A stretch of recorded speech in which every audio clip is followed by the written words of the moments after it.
The long-awaited clash of the titans is finally here. Godzilla vs. Kong has all the kaiju on kaiju action audiences love, as well as a few fun Easter eggs. Here are the best ones you might have missed. Spoilers ahead. When Godzilla vs. Kong starts, audiences are treated to King Kong's morning routine. He wakes up, strolls through a river, washes his face, and throws a tree at the sun. You know, normal giant gorilla antics. Except it turns out King Kong is stuck in a monarch containment outpost, and he just skewered a section of its holographic ceiling, specifically Sector 7G. Simpsons fans know that Homer Simpson works in Sector 7G of the Springfield nuclear power plant, and King Kong, of course, fights a walking nuclear lizard in the movie. It's my problem! We're doomed! Sector 7G is now being isolated.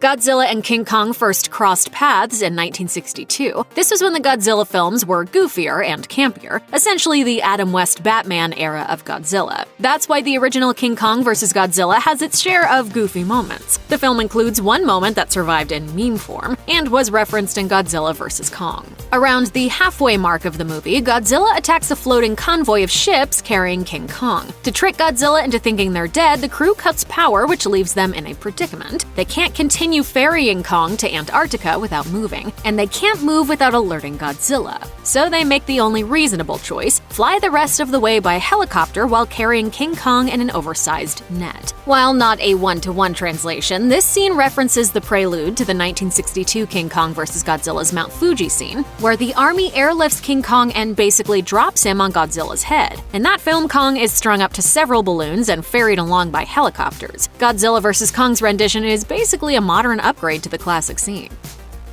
Many TV shows, movies, and plays feature a literary device known as Chekhov's gun. If the opening act prominently displays a gun, someone will shoot it during or before the final act. Godzilla vs. Kong's Chekhov's gun comes in the form of conspiracy theorist Bernie Hayes' alcohol flask. Since the film draws attention to the flask, audiences know he will either drink it or use it to save the day. But this Chekhov's flask and its contents also play double duty as an Easter egg. When Josh asks Bernie what's in the flask, Bernie says it is filled with Katsunari single malt whiskey. That's a very specific name for a Chekhov's gun. Did Legendary Pictures make a deal with a whiskey manufacturer to make Bernie and his flask act as a Trojan product placement? No. Instead, the name most likely honors Godzilla film suit actor Kazunari Mori, who played Mechagodzilla in 1974's Godzilla vs. Mechagodzilla. So not only did the flask and its contents tease how the main villain will be defeated, its fictional brand name teases the identity of said villain. Sure, the name of the whiskey isn't exactly the same as the name of the original Mechagodzilla actor, but it feels too similar to just be a coincidence.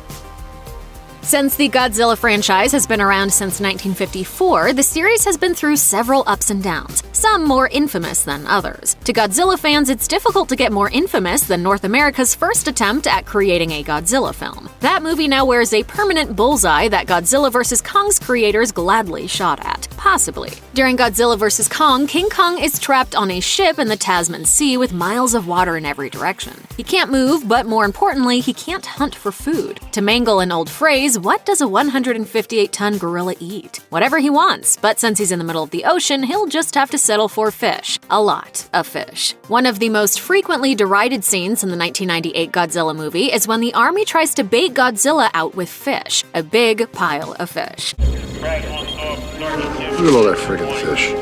So Kong's seafood feast in Godzilla vs. Kong is a fun callback to the 1998 box office disappointment. And finally, though director Adam Wingard formally crowns a winner in Godzilla vs. Kong the way the original matchup movie didn't, he clearly still has love for the original King Kong vs. Godzilla, since the ending shots are very similar. In King Kong vs. Godzilla, Kong swims away as tiny humans watch from the shore. In Godzilla vs. Kong, it's Godzilla who swims away, in a clear homage to the original. Check out one of our newest videos right here. Plus, even more Looper videos about your favorite movies and TV shows are coming soon. Subscribe to our YouTube channel and hit the bell so you don't miss a single one.